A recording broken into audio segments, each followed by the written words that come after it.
سڵاو ئەم کاتتان شاد بەخێربێنەوە بۆ بەرنامەی کورد کۆنێکشنی دەنگی ئەمریکا کە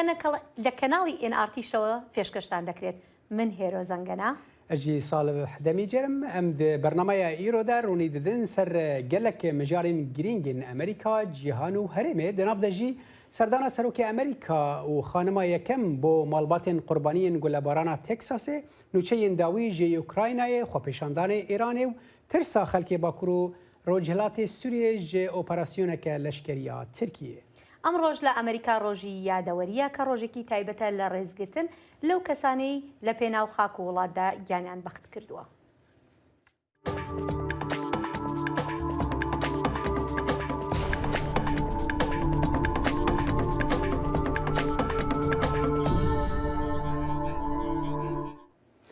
Serokê Amerîka Joe Biden roja yekşemê hewilda ku malbatên bajareke Uvalde yê Texasê aram bike piştî gulebarana herî kujer di 10 salan da li dibistaneke Amerîkayê di demekê da ku karbidestên federalî dibêjin ew vekolînan li dor bersiva hêdî ya polîsan dikin. Hêrs li ser biryara ajansên cîbecîkirina yasayê li Uvalde zêde bûye ku derfet dabû kesê êrîşker nêzîkî demijmêrekê li nav pola dibistanê bimîne di demekê de ku polîs di hindirê dibistanê de bûn û zarokan di pola xwe de di nav tirsê de banga alîkariyê dikir. Serok û xanima yekem Jill Biden rondikên xwe paqij kirin dema ku wan serdana dibistana seretayiya rab kir cihê ku kesê çekdar 19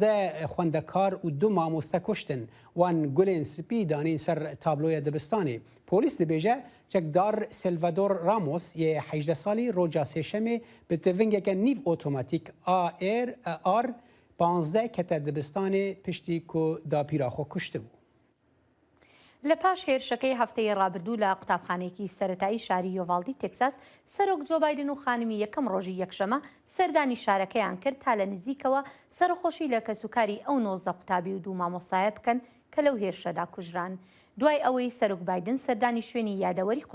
قوربانیانی لە بەردەم قوتابخانەی سەرەتایی ڕاب کرد ئەو بەشداری کرد لە مەراسیمێکی نوێژ و نزاکردن لە کڵێسایی کاتۆلیکی سێکرێت هارت کە شوێنی نزاکردنی بەشێک لە خێزانەکانی قوربانیانە لە نزیک کڵێساکە مامۆستایەک دروشمی بەرز کردبەوە و کە لی نووسرا بوو سوپاس سەرۆک بۆ هاتنت من مامۆستام.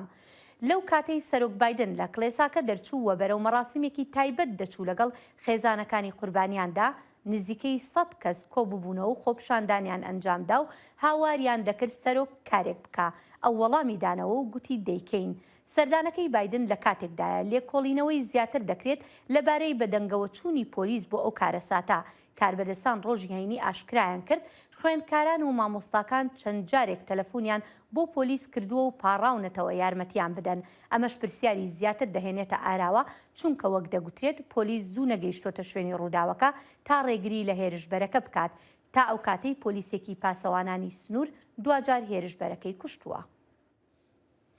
ji bo agahiyên bêhtir derbarê serdana serok Joe Biden û xanima yekem Jill Biden bo malbatên qurbaniyên gulebarana Texasê niha hevkarê me Necîb Balayî ji pêşê Kongresa Amerîkayê bi me raye. Dem baş Necîb serok û xanima yekem peyameke çawa ragihandin?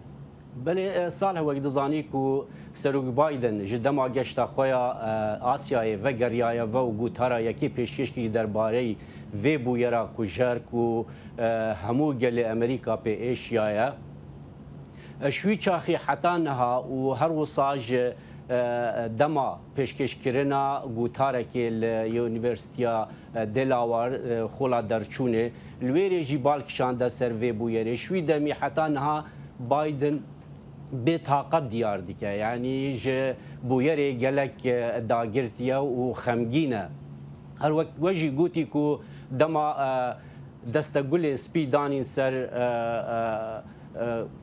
gûrin yanî berderê wê xandingeha seretayî ya Ropya ku bûyerê lê qewmî rondik hatine xarê ji çavên wan. Ev vî alî ve gelê yê herêmê gelê Texasê an ku yê Uvalde bixwe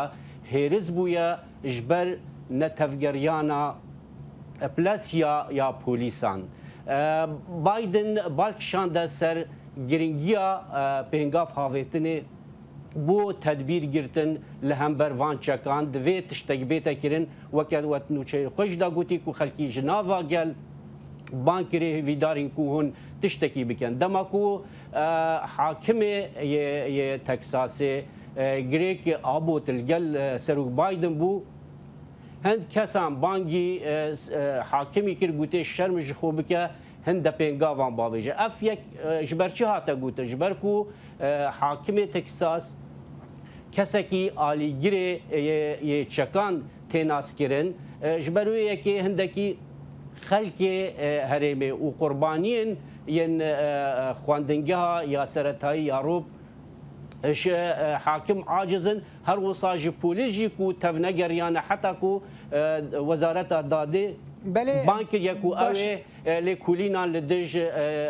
saziyên ewlekariya herêmê bidin destpêkê. Yani em dizanin ku ev beşeke ji pirsgirêkeke mestir re ew jî kontrolkirina çekan li Amerîkayê ku li Kongresê ev rakêşan di van demên dawî de jî carekî din gur bûne her dem hebûne lê vê dawiyê carekî din gur bûne. Anha nûçeyên dawî vê derbarê de çi ne ew rakêşan gîştina çi astî? Salih axiftina ya gejbîn ji aliyê Senatörê yê Demokrat yê Connecticut ve hat Christopher Murphy wî got got dema ku bû CBS News axiftî gotî ku derfeteke gelek girîng heye niha ji bo ku em tedbîra werbigirin û dibêje ku ez gel aliyên demokrat jî axiftime û yên komarî jî û yên demokrat jî hemî piraniya wan li hev kirine ku em hind pêngava bavêjîn hind reforman ji derbarê yasaya çekan dabinîn eger çunebî hind xalên ku rêgiriyê dikin ku ev bûyere wisa sanahî tên encamdan bi reforman bi hind xalên yasayî yan jî bi hind tedbîr û biryarên Kongresê bihête sabûtekirin yan jî rêgirî li belê Necîb em dizanin ku ev yanî ev rêgirtinên ku demokratî behsa wê dikin pêwîstiya wan bi 10 komariyan heye heta ku hejmara wan bibe 6 li Sînatoyê karibin ku proje biryareke wiha derbas kirin Necîb Balayî ji pêş Kongresa Amerîka tu merabî gelek spas.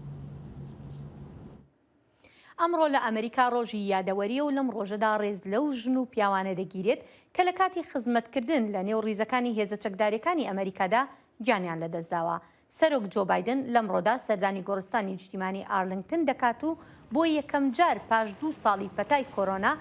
نمایشی تایبەت بە ڕۆژی یادەوەری لە واشنگتن ئەنجام دەدرێت. ئاپۆڕای ماتۆرسایکلەکان بەشێکی سەرەکین لە نەریتی ڕۆژی یادەوەری لە واشنگتن. ڕۆژی یەکشەمە ماتۆرسایکل سوارەکان بەناو واشنگتندا گەشتێکیان ئەنجامدا و تیایدا تیشکیان خستە سەر کێشەکانی کە سەربازە دێرینەکان لە ئەمریکا ڕوبەڕووی دەبنەوە. مەراسیمی ساڵانەی ڕۆڵینگ تو ڕمێمبەر هیوادارە بتوانێت تیشک بخاتە سەر ڕێگریکردن لە خۆکوشتنی سەربازە دێرینەکان و زیادکردنی هەوڵەکان بۆ دۆزینەوەی بەدیلگیراوان و ئەوانەی لە کاتی شەڕدا بێسەر و شوێن بوون. لەم ڕۆژەدا ئەمریکایەکان سەردانی یادگارگەکانی شەڕ و گۆڕستانەکان دەکەن و تاجەگوڵینە لەسەر گۆڕی مردۆکانیان دادەنێن. وەزیرê derveyê Amerîka Antony Blinken roja pênşemê diyar kiribû çawa rêveberiya Biden nêzîkî têkeliyên bi Çînê re dibe. Wî Bêjîng wekû dijwariyeke demdirêj bi nav kir û got nirxên navnetewiyên di heftê û 5 salên borî de ew qasipêşketinên cîhanî domandine. وەزیری دەرەوەی ئەمریکا ئانتنی بلینکن دەڵێت سیاسەتی ئەمریکا بەرامبەر چین لەم سێ وشەیەدا چڕ دەبێتەوە و بەرهێنان ڕیزبەندکردن و هەروەها کێبڕکێ. ئێمە وەبەرهێنان لە بنچینەکانی هێزمان لێرە لە وڵات ئەنجام دەدەین ئەوانەی بوارەکانی پێشبڕکێمان و داهێنانمان و هەروە دیموکراسیمان دەگرێتەوە. ئێمە ڕیزبەندی هەوڵەکانمان پێکەوە لەگەڵ تۆڕەکانی هاوپەیمانان و هاوبەشەکانمان دەکەین لە پێناو ئامانجە هاوبەشەکانماندا و مەسەلە هاوبەشەکانمان کار دەکەین. هەروە ئەم دوو سامانە سەرێکی ئامادە دەکەین و کێبڕکێی لەگەڵ چین پێدەکەین بۆ بەرگریکردن لە بەرژەوەندیەکانمان و هەروەها بنیادنانی تێڕوانین بۆ ئایندە. ئێمە بە متمانەوە سەر و سەودا لەگەڵ ئەم ئاستەنگەدا دەکەین. ئانتونی بلینکن گوتی واشنگتن هەوڵی ململانێ لەگەڵ چیندا نادات و ویلایەتە گرتوەکانی ئەمریکا وابەستەی بەرگریکردنە لە یاسای نێودەوڵەتی و دامەزراوەکان ئەوانەی وەک بلینکن دەڵێت چین ویستی خۆی لێیان دوور بخاتەوە. لە سای حکومڕانی سەرۆکی چین ژی چینپین پارتی کۆمونیستی حکومڕانی چینی بۆتە زیاتر سەرکوتکار لە نێوخۆی وڵاتەکەدا و هەروەها لە دەروی وڵاتەکەش دەبینین کە چۆن بەیژین بە شێوەیەکی لێزانانە چاودێری بە کۆمەڵی نێوخۆی وڵات دەکات و ئەو تەکنۆلۆژیایی چاودێرکردانەشی هەناردەی پتر لە 80 وڵات کردووە. هەروەها بینیمان کە چۆن چین ئیدعاکانی نایاسایی لە بواری ئاویدا لە دەریای باشووری چین بەرەو پێش بردووە، ئەو کارەی ئاشتی و ئاسایش و ئازادی هاتوچۆی بازرگانی لاواز کردووە. هەوکاتی ئەوەی میشێل باچلێت سەرۆکی کاروباری مافەکانی مرۆڤ لە نەتەوەی گرتوەکان سەردانی وڵاتی چینی کرد بۆ هەڵسەنگاندنی بارودۆخی هەرێمی شینگجان، واتە لەو هەرێمەی تێیدا بەیژین تۆمەتبار دەکرێت بە زیندانیکردنی بەدەیان لە نەژادی یۆگۆر. هاوکات ئەنتنی بلینکن جەختی کرد لەوەی کە ئەمریکا لە سەنگخستنە سەر بەیژین بۆ مەسەلەی مافەکانی مرۆڤ بەردەوام دەبێت.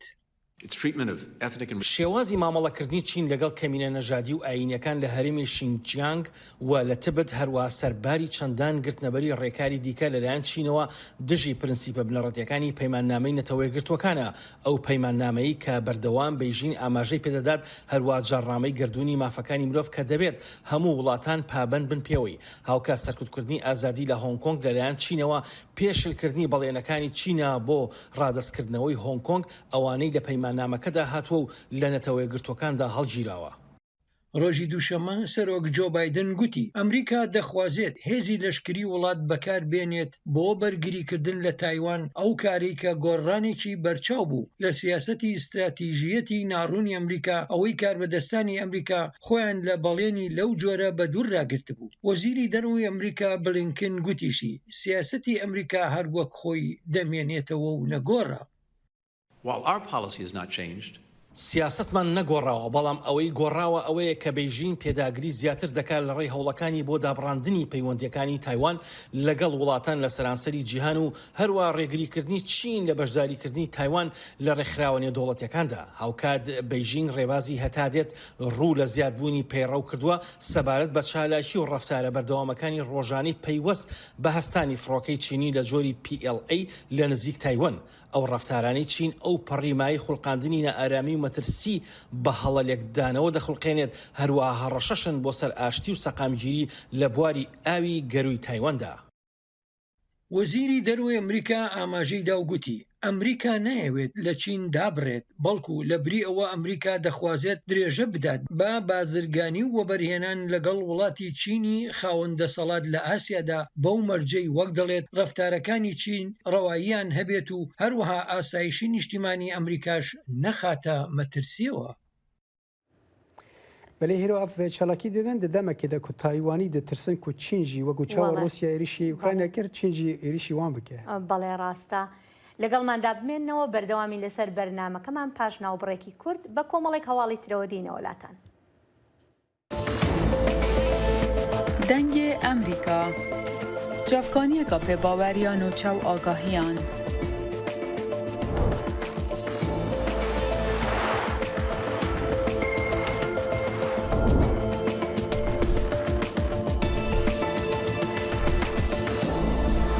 برای مالپەر و پلاتفۆرمên میدیا civakîya dengê Amerîka bala xwe bidin pêzanîn û nûçeyên cîhanê.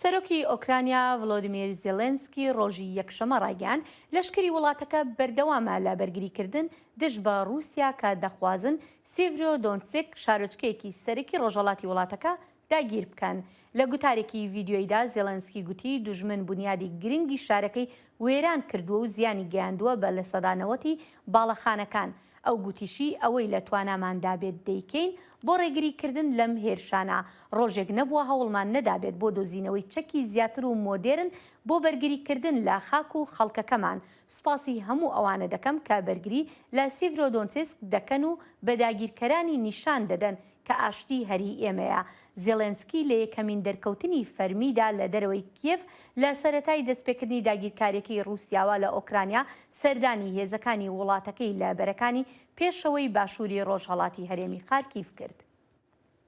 پایتەختە یوکراینایە ڕۆژە یەکشەمێ 2540 ساڵیە دەمەزراندنە خۆیان فەرمی پیرۆز کرد. پیرۆزباهیên ڕۆژە کیێڤ ئیسال واتەیەکە تایبەت هەبوو ji ber ku bajar berî çend mehan ji aliyê hêzên Rûsî ve hatibû dorpêşkirin. Rûniştvan derketin parkên giştî û meydanên ku çalakiyên taybetên salvegera bajêr lê hatin pîrozkirin. Yekî ji wan got ku pişûya ew taybet hêvî da hemî Ukrayniyan ku nîşan da ku Kiyêv zindî ye û tevî هەوڵدانên رووسیا ji bo kontrolkirina wê. Welatiyan guhdarî komên mûzîkê kir û beşdarekî got her kesê li vir îro parêzvanên rastiyê ne ji bo Ukraynayê. شەمەندەفەرێکی گواستنەوەی پزیشکی کە لەلایەن ڕێکخراوێکی پزیشکی جیهانیەوە بەڕێوە دەبرێت ڕۆژی یەکشەمە نەخۆش و بریندارەی زیاتری لە ڕۆژهەڵاتی ئۆکرانیاوە گواستەوە. سەرنشینە نەخۆش و بریندارەکان چاوەڕوانیەکی زۆریان کرد تا شەمەندەفەرەکە بگاتە وێزگەی پرۆکۆڤسک تا بیانگوازێتەوە. ئەم شەمەندەفەرە هیوایەکی ژیانە بۆ نەخۆشەکان لەو شار و شارۆچکانەی کە نزیکن لە بەرەکانی پێشەوەی جەنگ و نەخۆشخانەکان پڕن لە نەخۆش و بریندارێکی زۆری شەڕەکەوە گرفتێکی زۆریان هەیە. ئەم شەمەندەفەرە لەلایەن ڕێکخراوێکی جیهانی تەندروستی پزیشکانی بێسنوورەوە بەڕێوە دەبرێت و لە سیویەکی مانگی سێوە خراوەتە گەڕ لەو کاتەوە نزیکەی 600 کەسی گواستۆتەوە بۆ نەخۆشخانەکانی شارە پارێزراوەکانی ڕۆژاوای ئۆکرانیا. ڕزگارکردنا سڤیلên hemî neteweyyan herêmên şerên herî metirsidar lê Ukraynayê ew erka rêxistina xêrxwaziya Amerîkî projektê Dînamo ye. Rêxistinê vê dawiyê Amerîkiyekî ku ji aliyê leşkerên Rûsî ve hatibû girtin rizgar kir. Raporta nûçegihana dengê Amerîka Maria Pras agahiyên bêhtir here. ئەو گرتە ڤیددیۆیە کردداری ڕزگارکردنی کرێلیۆ ئەلێکزاندرۆڤ خەڵکی میشیگن هاوسەری و خەسۆکەی نیشان دەدات. ئەو زیاتر لە مانجێک بوو کە لەلایەن هێزەکانی رووسیا لە هەریمی باشووری ئۆکراینە گیرا بوو. لە دووی مانگی چواردا لەلایەن لەشکری رووسیاوە گیرام هاتە نێوماڵەکەم و لەو کاتا خۆم دەشۆرد لە دەمێکدا کە لە بچیان کردم و لیاندام بەتوندی بێڕێزیان باوسەرەکەم کرد بردیانم وایە نیشاندا کە دانەوە ئیعدامم بکەن. هەندێک دیکەش لیاندام و بۆ ماوەی 36 تا 37 ڕۆژ خستمانە بەندیخانە. هێزەکانی رووسیا بە ناڕەوا تۆمەتیان خستە سەر ئەلێکزاندرۆڤ کە سیخۆرە وەک ئەندامانی پرۆژەکە دەڵێن. کاتێک ڕووسەکان هاتن لەبەر ئەوەی وڵاتێکی ئەمریکایی بوو بە تاوانباریان زانی. ئێستا دوای کردداری تاکتیکی ڕزگارکردن لەلایەن پرۆژەی داینامۆ ئەلێکساندرۆڤ و بنەماڵەکەی ئازادن. ئەو پرۆژەیە کە لەلایەن بەشی تایبەتی گروپی چۆلکردن کە لەلایەن گەلێک سەربازی ئەمریکایەوە یارمەتی دەکرێن و بنکەکەی لە فلۆریدایە کار دەکەن. وەک ستێرن سەربازێکی دێرینی لەشکری ئەمریکا دەڵێت. بە جۆرەی دۆخەکەیە ئەگەر لە ماریۆپۆڵ بیت و وەک سیخۆر دەستگیر کرابیت زیاتر سەرنجی پێدەدەین. ئەلبەت زیاتر سەرنج دەدەینە چارەسەری کۆرپە و منداڵان. کۆرپەیەکی زۆر هەن کە لە ئۆکراینیاوە لەو خانمانە لەدایک بوون کە منداڵی ڕاستەقینەی خۆیان نین و هیچ ڕێگایەکیان بۆ وەرگرتنی پاسپۆرت نییە چونکە کۆرپەن و باوانیان لەگەڵیان نییە. ستێرن دەڵێت لە ماوەی زیاتر لە 60 کردداردا ئەو گروپە چووکەیە توانیویانە زیاتر لە 600 کەسی خەڵکی وڵاتی جۆرا و جۆرە ڕزگار بکەن. ستێرن سەبارەت بە ئەلێکزاندرۆڤ دەڵێت زانیاریان پێگەیشت بوو کە خەریکە ڕادەستی موسکۆی بکەن کە تووشی زیاتر لە 20 ساڵ زیندان دەبوو. ئەلێکساندرۆڤ گەلێک خۆشحاڵە کە توانیویانە ڕزگاری بکەن. کاتێک ئازاد کرام خۆشی نەست بوو لە ژیانم بەدیتنی بنەماڵەکەم و یەکجار کەیف خۆش بووم. دەوری مانگێک بوو نەمدی بوون. بنەماڵەکەم کە زیندون لە سایە برایان و تیمەکەی خۆشم زیندوم. رووسیا هاشا دەکات مەدەنیەکان دەکاتە ئامانج. بەڵام ستێرن دەڵێت پرۆژەی داینامۆ ئێستا سەبارەت بە ئەلێکزاندرۆڤی ئەشکەنجەدرا و ئازاری بنەماڵەکەی کە لەلایەن رووسیاوە گیرابوون لەگەڵ نەتەوەی گرتوەکان دادگای نێونەتەوەی تاوان و حکوومەتی ویلایەتە یەکگرتووەکانی ئەمریکا قسە دەکات.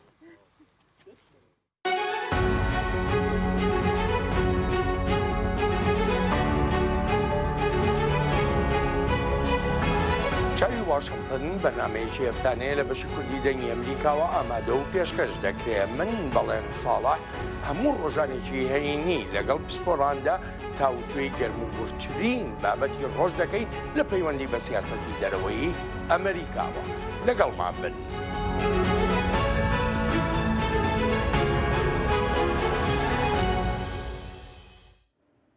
نێوەندە سیاسەکانی کورد لە ستۆکۆڵمی سوید لەو بڕوایەدان سوید ملکەچی مەرجەکانی تورکیا نابێت لە پێناوبوون بە ئەندام لە هاوپەیمانێتی ناتۆدا. هەندێکیشان لەو بڕوایەدان ئەمە دەرفەتێکی باشە بۆ تورکیا کە پەیڕەوی ئەو جۆرە دیموکراسیە بکات کە لە سویددا هەیە. هاوکارمان دەخیری شەمۆ لە ستۆکۆڵمەوە ئەم راپۆرتەی ئامادە کردووە. دگەل نەزەلالیە ئەنجامên دانوستاندنên Tirkiya û Swêdê navend û kesayetiyên Kurd li Stockholmê hevrana ku hikûmet û civaka Swîdiyan nakevne jêrbarê şertûmercên Enkerê li ser Stockholm û Helsinki dadinêtin li hember erêkirina daxwaza endametiya wan di NATO'da. Mesela NATO meseleyekî Swêdî bi xwe meseleyekî ewlewî dibînin bo xwe. Asê xwe de tu ji min bipirsî Swêdî nakevin NATO'ye. NATO bi xwe hatiye vêderê. Yani NATO bi xwe hatiye vêderê, Amerîka hatiye vêderê. Yani bi peywendiyên xwe siyasî, bi peywendiyên xwe askerî çar medorên Swêdê endamên NATO'ye. Yani Skandinavya du devletên Skandinavî endamên NATO'ye Swêd û Finlandiya maye. û şerê Ukrayna û Rusyayê jî bû eger wê tirsê metirsiyekî mezin li nav civata Swêd de çêkir ku Swêd êdiye dev ji vê siyaseta xwe ya bêlayan berde û aliyê NATO'ye bigire yani li cem NATO'ye jî bigire. Ji ber wê yekê jî di Sosyal Demokrata ban heftekî deh roj heye biryarekî wiha girtin ku ew jî êdî hikûmeta Swêd biryarekî girtin ku ew bikin. Bikevin nava NATO'ya. Lê weka ku ji derve xuyayê newaha yani tamam metirsiyekî heye û ji ber wî metirsiyê yani metirsîşiye ewlekariya Swêd e yani ewî difikirin û ew tehdîtên Rusyayê Putin bi xwe jî egerekî gelekî mezin e. Li roja şemiyê Serokê Tirkiya Recep Tayyip Erdogan gota rojnamevanan heta ku Erdogan Serokê Tirkiya be ew nikare bêje erê ji endametiya wan welatan re ku piştevaniya tîrorê dikin. Serî netewandina dewleta Swêd li hemberê tîraniya dewleta Tirk Erdogan wê bibe zafera wê bibe serkeftina demokrasiyê wê dewleta Tirk wê mecbûrî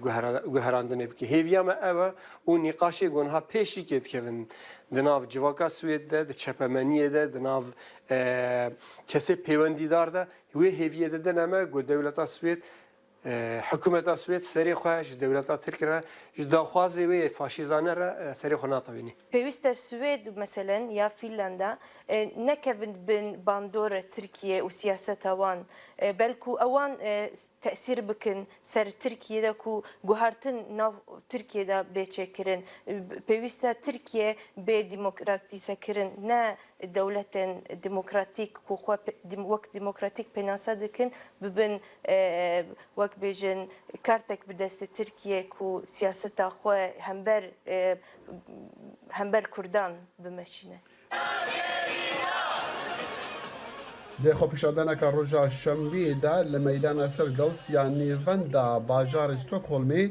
jimareka Kurdên piştevanên rêveberiya Xweser û alîgirên PKK plana Serok Erdogan ji bo avakirina kempekê penaberên Sûrî di herêma Bakur û Rojhilatê Sûriya de şermezar kir. Têgihiştinek li cemwana peyda bûye ku Tirkiye dixwaze hêzên Kurdan wek terorist di navtevaya welatên NATO'da bide naskirin. Têgihişta me em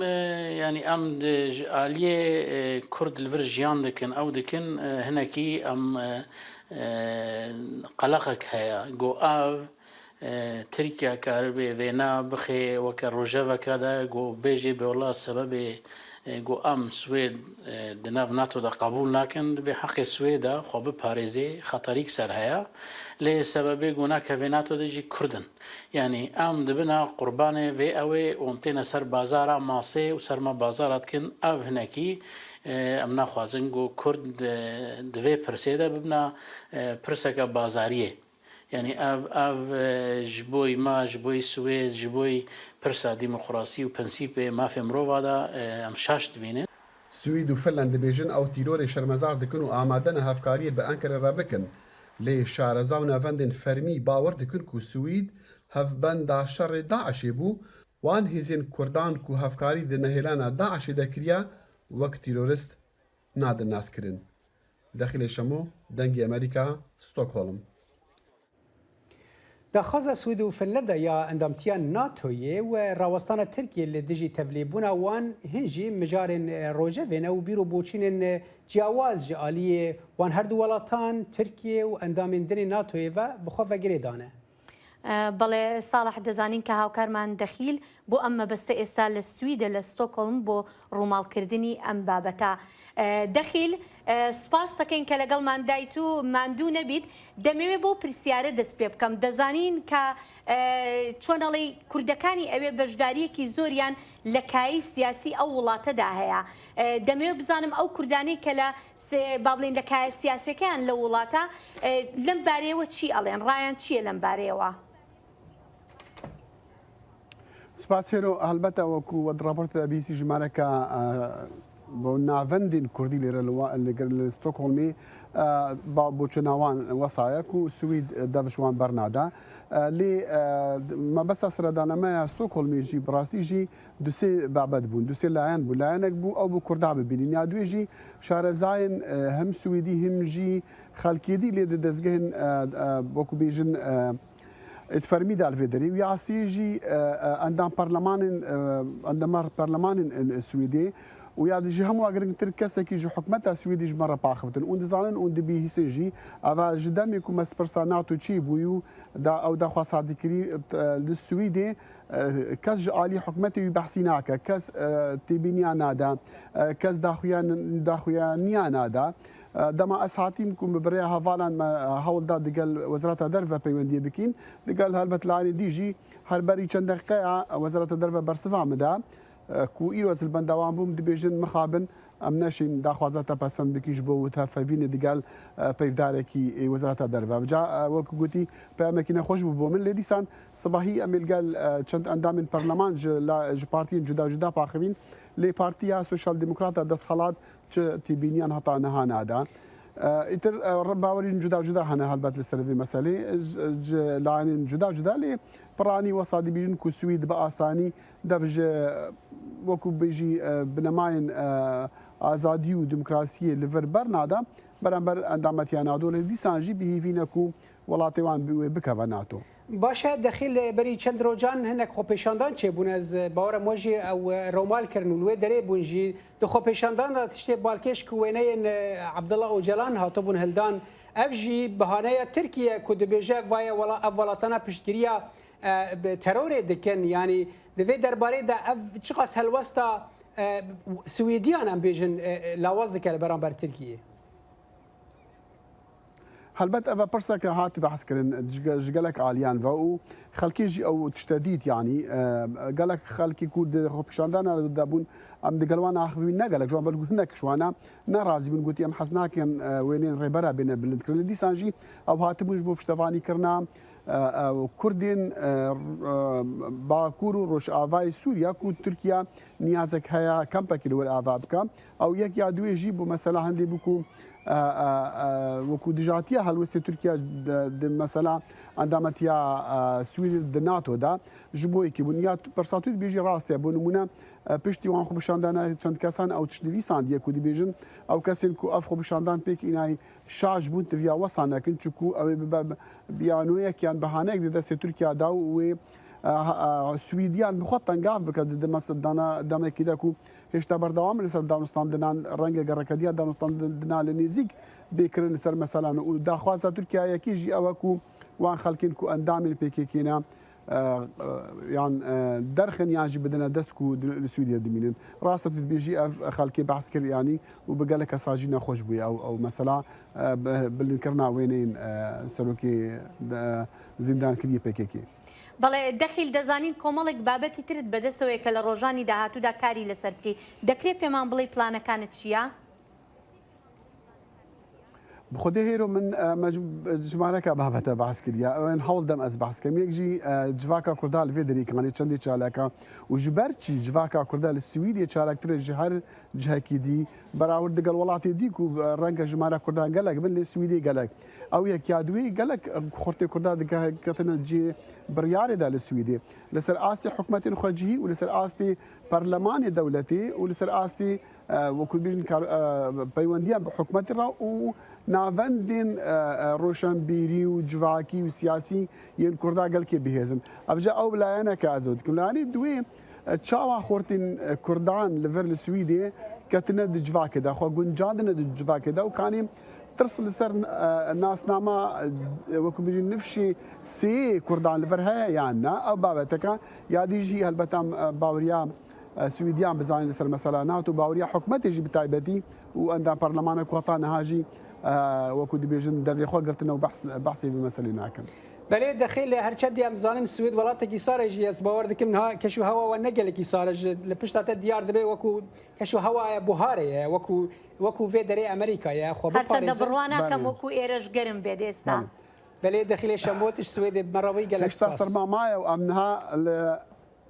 زور سپاس بوا سپاس دخیل دەنگی ئەمریکا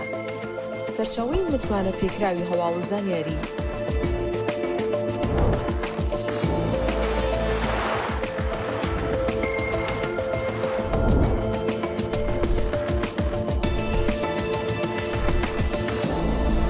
لە ماڵپەڕ و تۆڕە کۆمەڵایەتیەکانی دەنگی ئەمریکاوە ئاگاداری هەواڵ و گۆڕانکاریەکانی جیهان بە.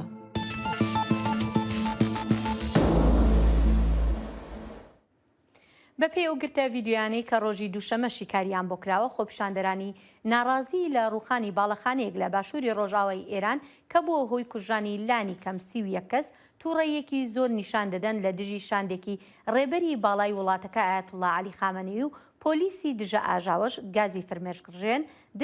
دژ بە خۆپیشاندەران بەکاردەهێنێت. خۆپیشاندەران ڕاستەوخۆ ناڕزایی لەمەڕ وەڵامەکانی حکوومەتی ئێران بۆ ئەو کارەساتە دەدەبڕن کە هەفتەیەک لەمەوبەر ڕوویدا. ئەمەش لە کاتێکدایە فشارەکان زۆر بوون لەسەر کۆماری ئیسلامی بەهۆی بەرزبوونەوەی نرخی خۆراک و خراپتربوونی باری ئابووری وڵاتەکە لە هاوکاتی هەوڵەکان بۆ گەڕانەوە بۆ ناو ڕێککەوتنی ئەتۆمی لەگەڵ زلهێزانی جیهاندا. هەر سەبارەت بە خۆپیشاندانە ناڕزایەکانی ئێران دەچینە لای هاوکارمان بە فراونووری بەفراوم کاتت باش ماندوو نەبیت دەزانین ماوەی کە خۆپیشاندانی ناڕزایی لە ئێران دەزانین ماوەی کە خۆپیشاندانی ناڕزایی لە ئێران سەری هەڵداوە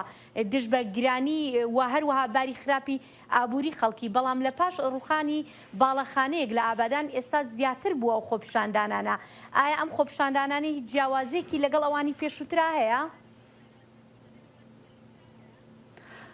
هێرۆ ڕاستیەکەی خۆپیشاندانەکانی ئێران زیاتر لەوەی کە با بڵێن جیاوازیان هەبێ خاڵی هاوبەشیان زۆرە تەنیا با بڵێم خاڵی جیاوازیەکان ڕەنگە ئەوە بێ بیان و سەرچاوی دەستپێکردنی ئەم خۆپیشاندانانەیە وەک تۆش ئاماژەت پێکرد خۆپیشاندانەکانی ئەم دوایە کە بەهۆی ڕووخانی باڵەخانەی مترۆپۆل لە شاری ئابادانەوە سەری هەڵداوە دووشەمەی ڕابردوو ئەو باڵاخانەیە ڕووخاو بۆ هۆیشەوە هەتاوەکو ئیستا تەرمی 31 کەس دۆزراوەتەوە یعنی مردنی 31 کەس پشتڕاست کراوەتەوە کۆمەڵێکیش تا ئیستا بێسەر و شوێنن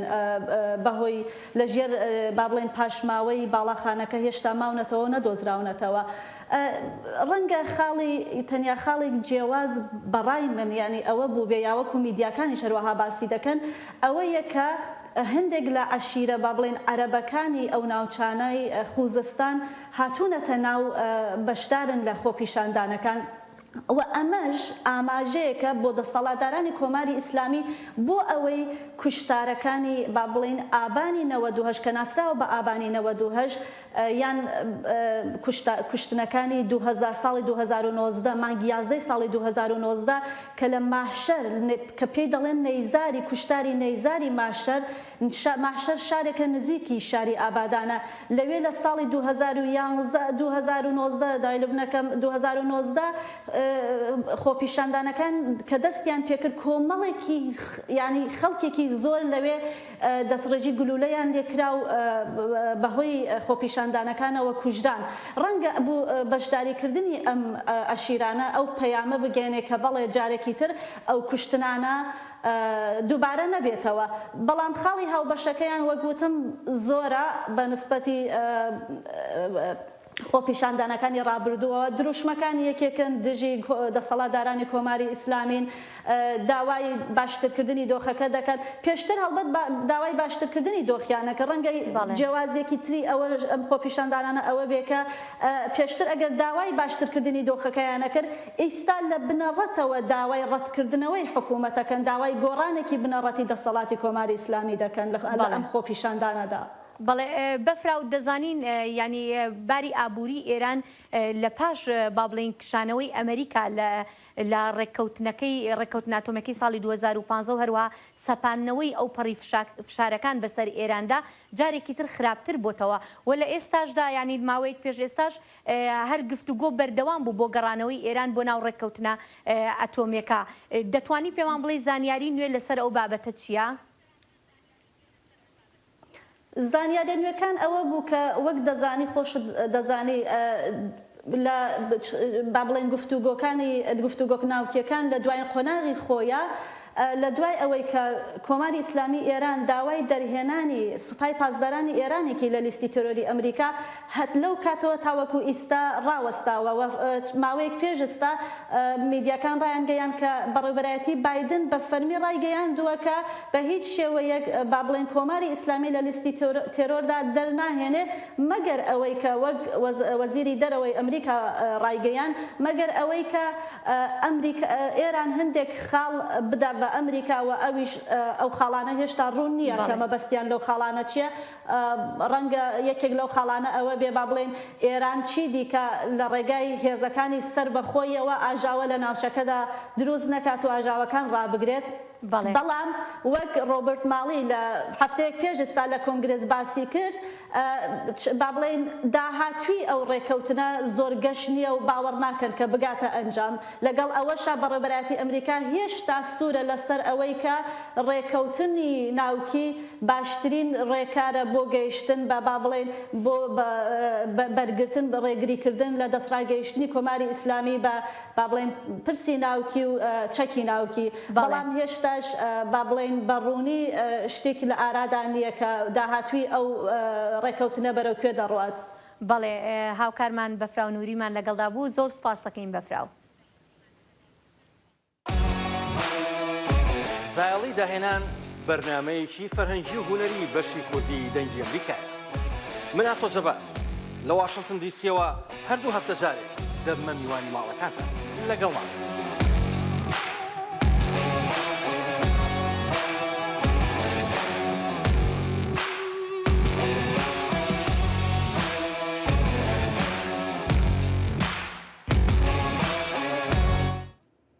پشتی گەفێن ترکێن ئۆپەراسیۆنێکە لەشکری چاڵاکیên بازارên herêmên Kurdî lê Sûriyê lawaz bûne lê tevî sistbûna tevgera kirîn û firotinê jî aramiyek heye û welatî hêvî dikin ku hêzên navnetewî dê herêmê biparêzin. Peyamnêrê Melqamişlo agahiyên bêhtir hene. Gefên destpêkirina operasyoneke leşkerî ji aliyê Tirkiye ve li ser herêmên Kurdên Sûriyê bandor li ser tevgera bazaran li Bakur û Jilatê Sûriyê dike. Bazirganê Cav Hecî Silêmanê Kerê ji dengê Amerîka re dibêje got gefên Tirkiye sedemeke sereke ye ji lawazbûna tevgera kirîn û firotinê di nava bazarê de. Ev gefê Tirkî ser Rojava gelekî teesrawîne li kirîn û firotinê çêbûye. عالم کتنا هفدو داد او به ور کازی نانی خوب دبرین افید بزی ولا زی پری خو حاضر کم بازدم پیز خوب معیشت بکم یعنی گلک تاثیر عالمی بوا موسم و باران و پاس و عاد دوا گفت ترکی سرما جبرولو تدبینه سوق والانا کس ناکری لالیه کدن ولاتی هیوی دکن گو هیزن نافخویی آرامی دوری و مافی خلکی بپاریزن سید عبدالخالق خلیل گویک ji welatiyên bajarê Qamişloyê bank li welatên cîhanê kir û taybetî Amerîka got xwedî li gelê herêmê derkeve. Hêdî me ji dewletê alemê tevî heye û serokatiya wana Amerîka îro ew xwe dê pêş. هم دخوازن جعبه رحمل في ملتي بريشان بنرن وهناكي حقكي أبسط الحقوق حقوق الإنسانية جوار بيك بينن هەروەها کوردین دەوێرێ باوەڕ دکن و پێویستیە دەوێرێ بگەشە بێدانێکە ئابووری هەیە داک و ئارامی لە دەوێرێ پێکوەرە وڵاتیین بناوێ ناسر سلێمانش دەنگی ئەمریکارە دەبێژە ئەگەر کۆمپانیین بیانی لە دەوێرێ بەبەرهێنانێ بکن دێ ڕەوشە ئابووری باش ببە و ئارامی جی ببە لێ گەفین تورکی رێ لەبەر ئارامیە دەگرێ گۆ پشتامە بێگتن ژما دەولەتی ئەجنەبی پشتامە بگرن و ئەب دەولەتی مەسانەعی خۆتێخم برد و شتێ خۆتێخم بردێ وبيشكي بيدل ما ببي براسي بيدل ما ببي خوشتر ببي وان شاء الله ابصاله بي وجبل خوشتر بي وشيتر هجايا ببيرخستنا يا جو رجع الشم بوري 23 جلاني سروكومار تركي رجب طيب اردوغان قفا اوبراسيون كالاشكري نو لهري من كردين سوريا خوار وأبي جلك كارفدان لسر أستا هرمي وخجهي وناف دولتي بخراني تفي جو داخويانيين آليين ناف دولتي لدجي بيكاينا أوبراسيوننا لي خلكن دفري دنافا ويمترسيدنا جو أو أوبراسيون بيكوره لغوري خلكن قامشلو أنجاما تش أوبراسيون كتركيا لدفري دي ببا سدما تكبرنا آرامي وأولهية كش بربونا بسط حزارا جنشتجهن في دفري زانا عمر دنجي أمريكا قامشلو مترسیه دەستپێکردنا ترکیە ئۆپەراسیۆنێکە نویا لەشکری لە باکوور و باکوور ژڵاتی سووریێ هێنجی لە ناو خەلکێ وان هەرێمان لێدارە و دەربدەرن عفرینێ لە هەرێما شەهبا یا باکووری حەلەبێ نزانن وێ چارەنووسا وان چ بە ئەگەر ئەv ئۆپەراسیۆن دەست پێ بکە ji bo agahîn bêhtir li dor vê mijarên ha peyemnêra me Newroz reşo ji biriya Skype ji Bakurê Sûriyê bi me re ye dem baş Newroz tirsa xelkê herêmê bigiştî û bi taybetiyê derbiderên şehbayê bêhtir ji çi ye? Belê yekekê salih ji xwe derbiderên Efrînî li vê derê ev bêtirî 4 sal û çend heyvin li gelek kampan û di rewşeke zehmet da yên gundewarên herêma şehbayê ku ji gundewarê Bakurê Helebê ye lê dimînin daxwaza û tirsa wan ya sereke ew e ku eger heye heger ev gefên Tirkiye carek din pêk hatin ew bibin beremberî derbiderbûnekî nû ji ku xwasteka wa tersî xwasteka wa ya ku vegere ew li vê derê dimînin di hundir kampan da rewşa zehmet derbas dikin rewşekî aborî zehmet rewşekî jiyanî hewayî zehmet bi umîdekî ku li dijberî ku li hember wan derbiderbûnekî nû rû bide di encama gefên herî dawiyên ser herêmê ew li bendewarin ku vegereke bi ewle vegereke bi demeke nêz da ji bo cih warên wan pêk were me tirsiya ku ev gef pêk were û rê li ber koçberiyeke dû vebe ji bo xelkên Efrîniyên ku niha li vê derê derbiderin ne tenê ji bo xelkê derbideriyên Efrînê li vir her wiha ji bo xelkên herêma şehba tê serziman em wekû ku di nav wan de ne herû wan ra didin û distînin ev yek her li ser ziman e weke nişteciyên herêma şehbayê ku gundên di encama rizgarkirina beriya vê bi çend salan pêk hatiye niha li vir jiyan dikin ew jî dibin li gel derbiderên Efrînî me tirsiyek heye ku heger ev gef hatin û rast hatin wê demê derî li ber derbiderbûnekê vebe ew derbiderbûn Newroz bibûreza xeftana te dibirin bi rastî jî mixabin yanî xelk demekê de hêvî dike ku vegere ew cihê wanî derbideriyê jî wan namîne wê dest koçberiyeke dibikin wê demê ew koçberiya dina ku tu behs dikî eger ev êriş bibe wê ber bi ku vebe bêhtir bi aliyê Helebê be yan bi aliyekî din vebe Xwe ev yek ji metirsiyên ku derbider hertînin ziman ew mandina wanî ku çend kîlometran tenê dûrî herêma Efrînê ye û her wiha di hundir herêma Şehba da ye mandina wan bi umîda ku wekî min aniye ziman vegerin lê eger ku hat ev gef hat ji bo wan wê zehmetiyeke jiyanî ya bêtir bê beremberî wan ji ber ku niha tu herêmên ku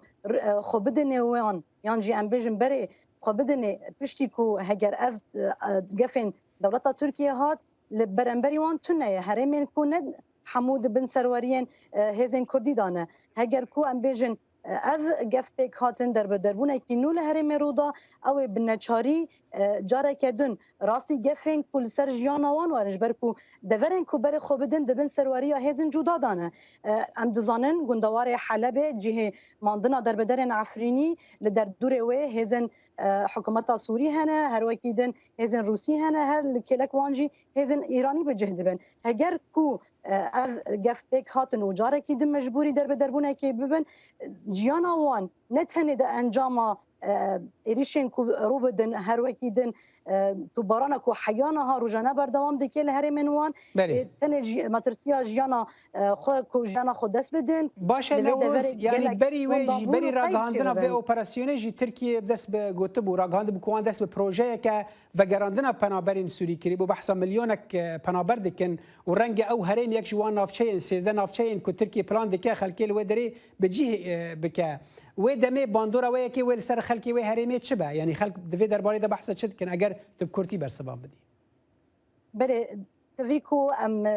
د چالاکین خو پیشاندان در بدران دانجی دبینن د راپورتین کو ام جبودنگی امریکا داجی حاضر دکن هلوست در بدر دیاره او مترسیا کو گوهرتنا دموگرافی لهرم وان بجهوره یکم تشتی کو تینن سر زمان دهندر اخافتنین خویل گلمه هر وکیدن خو پیشاندان کو بخل و دوره دار دخن هری داوی خو پیشاندانا لبرنبری بارگه که روسی کل دوره وحشیه یا هرم شهبا در بدران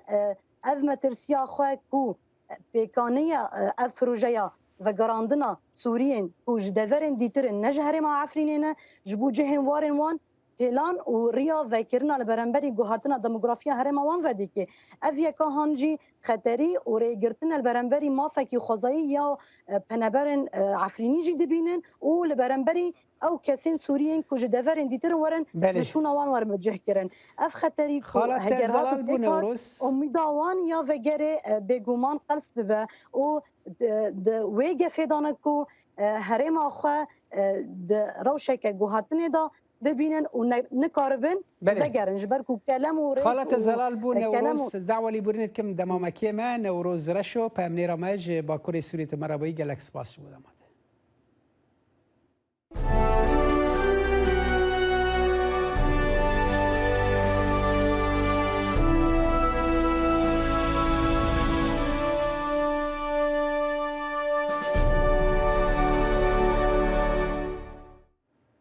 بەهۆی ئەو ڕۆژێنە گومرکیانەی کە حکوومەتی هەرێم لە دەواازە سنووریەکان گرتوینێتێ بەر جوڵەی بازرگانی لە بەشێک لە دەواازەکان بە تەواوەتی کەمی کردووە بە تایبەتی لە دەواازی سنووری پەروێزخان. تا دێت جموجۆڵی بازرگانی لە دەواازەی نێودەوڵەتی پەرێزخان کەم دەکات. بەرپرسانی دەواازەکەش هۆکاری کەمبوونەوەی جموجۆڵی بازرگانی بۆ ڕێوشوێنە یاساییەکان و ڕۆیشتنی بار هەڵگرەکان بۆ دەواازەکانی خواروی عراق دەگەڕنەوە. هۆکاری کەمکردنەوەی ئەوەتانەیە ڕسوماتی گومرکی بۆ مەوادی ئەوانەی کە 100 میلیۆن لەبەر حمایی منتجە بەرهەمی ناوخۆ گران کراوە. لە حکوومەتی لە مەرزەکانی تری عێراق ئەوانەی خوارو و ناوڕاستی عێراقا ئاسانکاری بۆ بازرگارەکان ئەکرێت بە دیوێکی ترە هاوکاری بازرگانەکان زۆر ئەکرێت یان هەندێک مەواد هەیە لە نزیکی 220 مادەیە حکوومەتی عێراق ئەعفای بۆ کراوە هەر هەمووی بەبێ گومرک داخڵەبێت ئەمە شێکێکە لە هۆکارەکان. داهاتی دەواازەکە بەراورد بە پێش مانگی ڕەمەزان بە تەواوەتی کەمی کردووە. ئەو بازرگان و شۆفێرانش لە دەواازەکەش کار دەکەن هۆکاری ڕۆیشتنی بار هەڵگرەکان بۆ دەواازەکانی خواروی عێراق بۆ ئەو ڕۆژۆنە گومرکیانە دەگەڕنەوە کە لە هەرێم گیراونەتە بەر و لە عێراق چاوپۆشیان تێدا دەکرێت. وەکو مەرزی نێودەوڵەتی پەرێزخان لەلایەن بارۆ هیچ بارێکی تیان نەماوە بە بۆنەی هەندێک ڕسوماتۆ کە لێمانەسەن و بۆنەی هەندێک شتۆ کە زیاوی کردا هەمووی لە منزەریە و